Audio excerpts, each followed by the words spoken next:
it might be that Chris Cuomo has had an awakening. I would hope that would be the case. But what I would like to see is a little bit of a debate between Chris Cuomo and Chris Cuomo. I would also like to hear Chris Cuomo say, here's why that Chris Cuomo is wrong or was wrong. I'd like to understand the process of awakening. It can happen. I'm not saying that he's been red-pilled, but I'm saying that he has awakened to some things. This is Chris Cuomo recently on News Nation.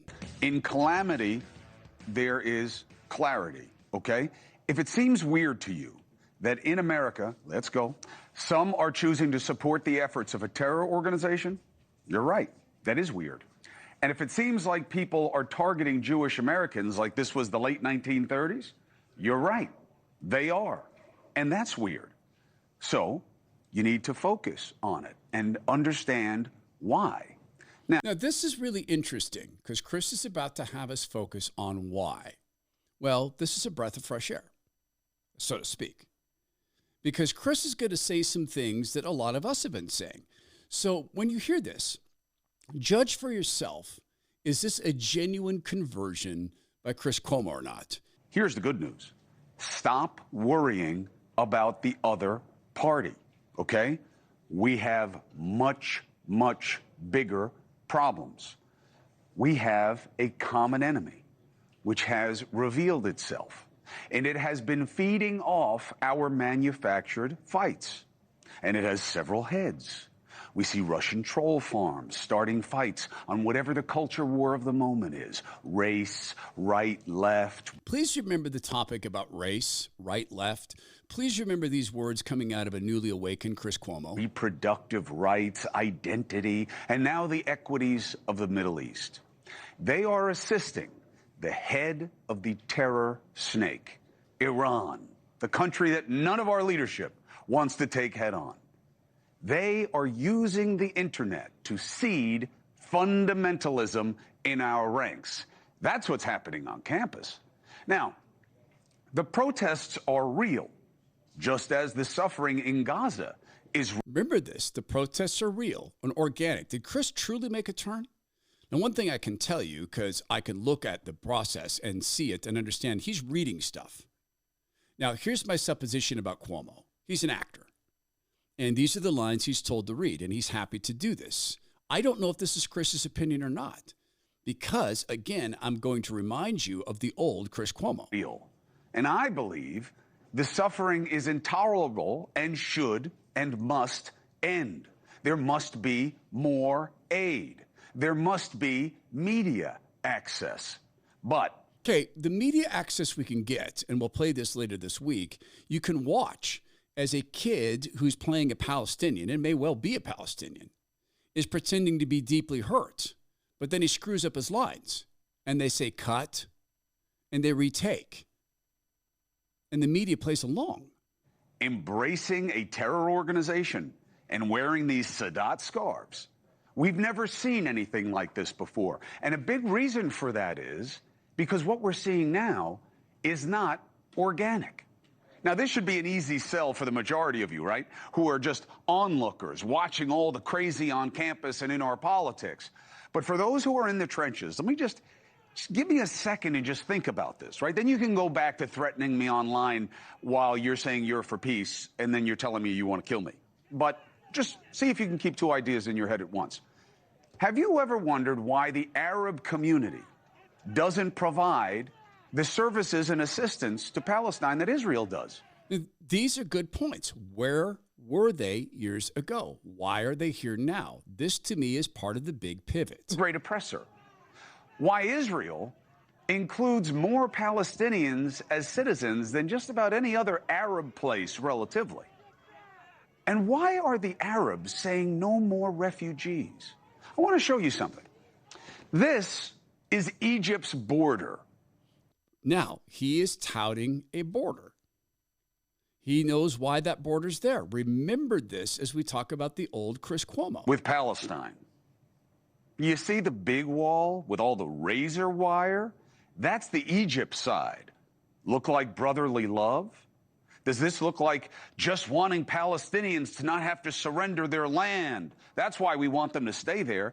Does that look like that to you? They don't want refugees because they fear what we seem to be inviting into our schools: fundamentalist extremism. Remember, the official policy of CNN has been open borders at all costs. Remember where he worked.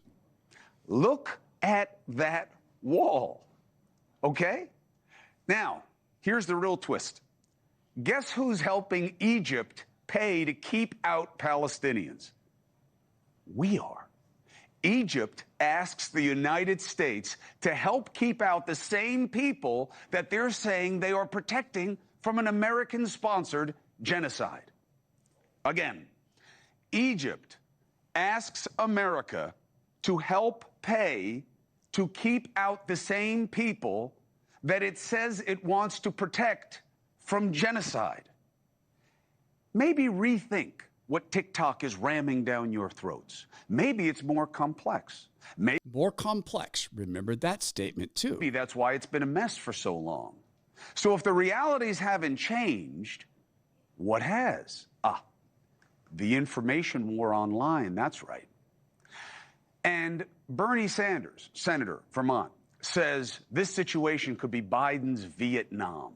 That's interesting. He may be right.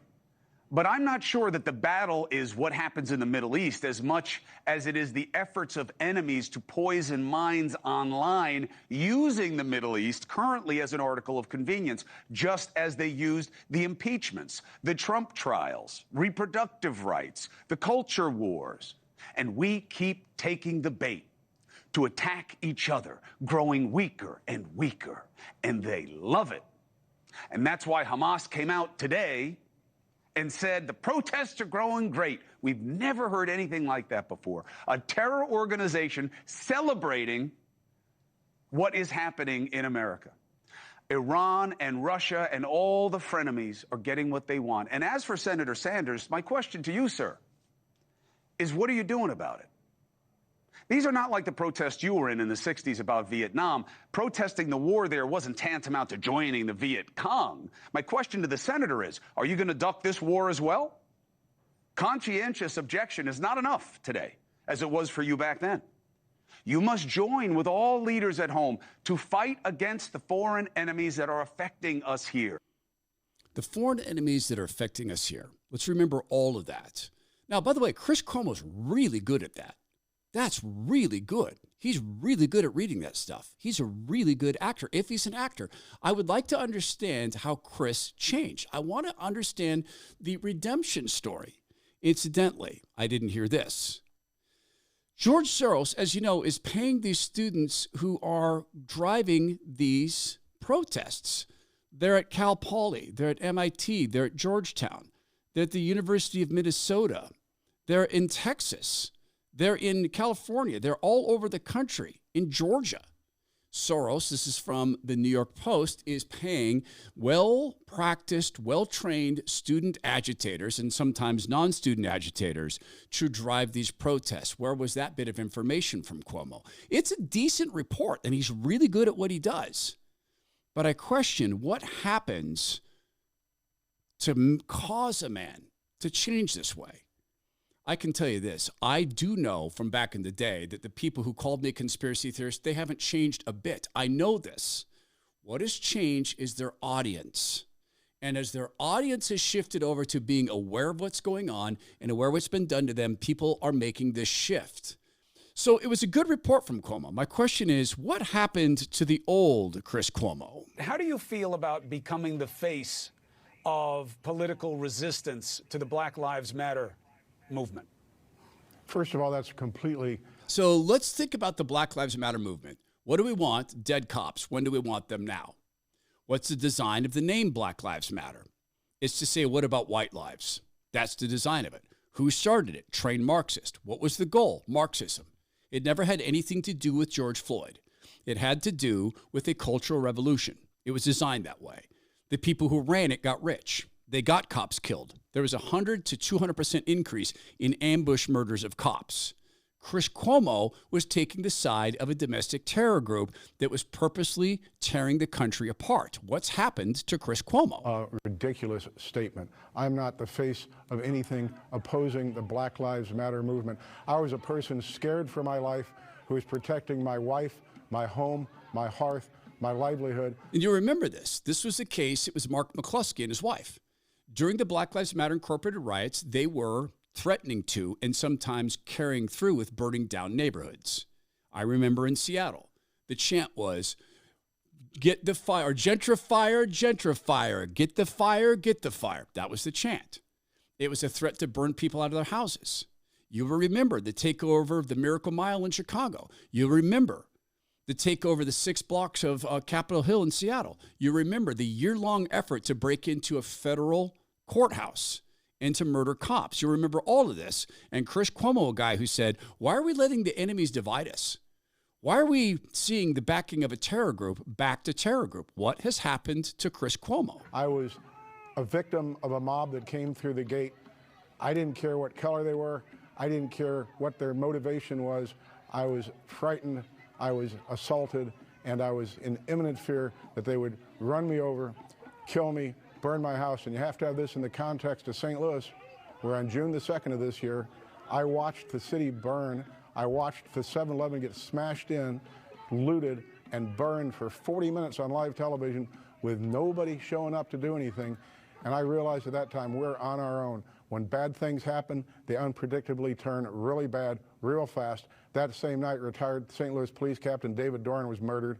These things get very bad very quickly, and when those people came through the gate, when it was a mob, I didn't take the time to see their birth certificates or anything else.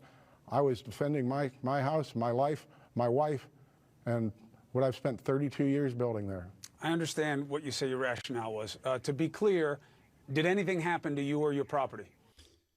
No response, no empathy, no examination of Black Lives Matter Incorporated and how they came to be. What has happened to Chris Cuomo? Chris is an actor. This is my interpretation of it.